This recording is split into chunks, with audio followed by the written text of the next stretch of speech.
আসসালামু আলাইকুম রহমতুল্লাহি ওবারাকাতু। প্রিয় দর্শক, কোরবানির ব্যাপারে গুরুত্বপূর্ণ মাসআলা। কোরবানির চামড়া, রশি, গদি, পোশাক ইত্যাদির বর্ণনা। কোরবানির পশুর চামড়া ব্যবহারের হুকুম কি? উত্তর: কোরবানির পশুর চামড়া কোনো কাজের বিনিময়ে দেওয়া জায়েজ হইবে না। কাজেই জবাইয়ের বিনিময়, গোশত তৈরির বিনিময়, ইমাম, মুয়াজ্জিন, শিক্ষক বা অন্য কোনো কর্মচারীর বেতন হিসেবে দেওয়া জায়েজ হইবে না।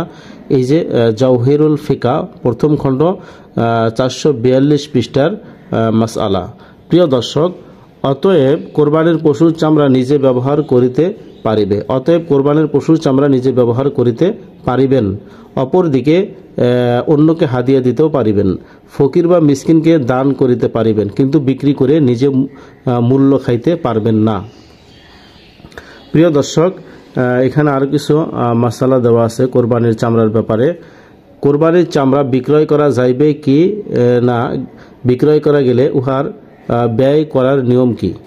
উত্তর: নিজে ভোগ করার উদ্দেশ্যে না থাকিলে, অর্থাৎ কোরবানির চামড়া বিক্রি করে নিজে খেতে পারবে না ওই বিক্রয়ের টাকা। কোরবানির চামড়া বিক্রয় করা যাইবে, তাই বিক্রয় করিলে নিজে গ্রহণ করিতে পারিবে না ওই বিক্রয়ের টাকা। কোনো ধনী লোককেও দিতে পারিবে না। কোনো ধনী লোককেও ওই কোরবানির চামড়ার যে মূল্য আছে সেটা দিতে পারবে না, এবং কোনো কাজের বিনিময় প্রদান করিতে পারিবে না। একমাত্র গরিব, মিসকিন, ফকির তাদের মাঝে বিতরণ করিতে হইবে। তবে গরিব ছাত্রদের দেওয়া উত্তম, কেননা ইহাতে দুই প্রকার নেকির অধিকারী হওয়া যায়। এক, গরিবকে সাহায্য করার সওয়াব পাওয়া যাবে।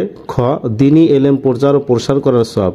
আপনি মাদ্রাসার ছাত্রদেরকে দিলেন, তারা এলেম শেখে, এলেমের সওয়াব আপনি পাবেন তাদেরকে সাহায্য করলে। কাজেই পয়সা হাতে আসিলে নিজে খরচ না করিয়া হুবহু দান করিয়া দিবে। প্রিয় দর্শক, এখানে আরও কিছু মাসালা আছে, দেখুন। এখানে কোরবানির চামড়ার টাকা ঈদগাহ মেরামত, মাদ্রাসা মসজিদ তৈরি ও মেরামত, রাস্তাঘাট, পুল ইত্যাদি খাতে ব্যয় করা জায়েজ আছে কিনা? উত্তর: কোরবানির চামড়ার টাকা উক্ত খাতগুলোর কোনোটাতেই ব্যয় করা জায়েজ নাই। এরপরে দেখুন, কোরবানির পশুর রশি, গদি, পোশাক ইত্যাদি সম্পর্কে কি হুকুম? কোরবানির পশুর রশি, গদি, পোশাক ইত্যাদি নিজেরা ব্যবহার করিতে পারিবে, অন্যকেও হাদিয়া দিতে পারিবে, কিন্তু সদকা করিয়া দেওয়া মুস্তাহাব। বিক্রয়ে জায়েজ নাই। করিলে সম্পূর্ণ সদকা, যদি কেউ বিক্রয় করে তাহলে বিক্রয়ের যে মূল্যটা আছে, অর্থটা আছে, সেটা সদকা করিয়া দেওয়া ওয়াজিব হবে। এরপরে দেখুন, কোরবানির চামড়া দ্বারা কিতাব বাঁধান, মানে বড় বড় যে আরবি কিতাবগুলো আছে এগুলো বাঁধানো যাইবে কিনা, পুরস্কার দেওয়া যাইবে কিনা কাউকে? উত্তর: কোরবানির চামড়া দ্বারা কিতাব বাঁধান ও পুরস্কার হিসাবে দেওয়া জায়েজ আছে। কিতাব বাঁধাও জায়েজ আছে, কাউকে যদি আপনি পুরস্কার দেন বা হাদিয়া দেন সেটাও জায়েজ আছে। এখন আসুন, কোরবানির চামড়া কোনো সমিতি বা কোম্পানিকে দেওয়া জায়েজ হইবে কিনা? উত্তর: না, কোরবানির চামড়া কোনো সমিতি বা কোম্পানিকে দেওয়া জায়েজ নাই। ইমদাদুল ফাতোয়া এই কিতাবের দলিল। এরপরে দেখুন, কোরবানির পশুর হাড় কিংবা খুর ইত্যাদি বিক্রয় করা যাইবে কিনা? উত্তর: কোরবানির পশুর চামড়া ব্যতীত কোরবানির পশুর চামড়া ছাড়া কোনো কিছু বিক্রয় করা জায়েজ হইবে না। বিক্রয় করিলে যে মূল্য আছে সেটা সদকা করিয়ে দিতে হবে।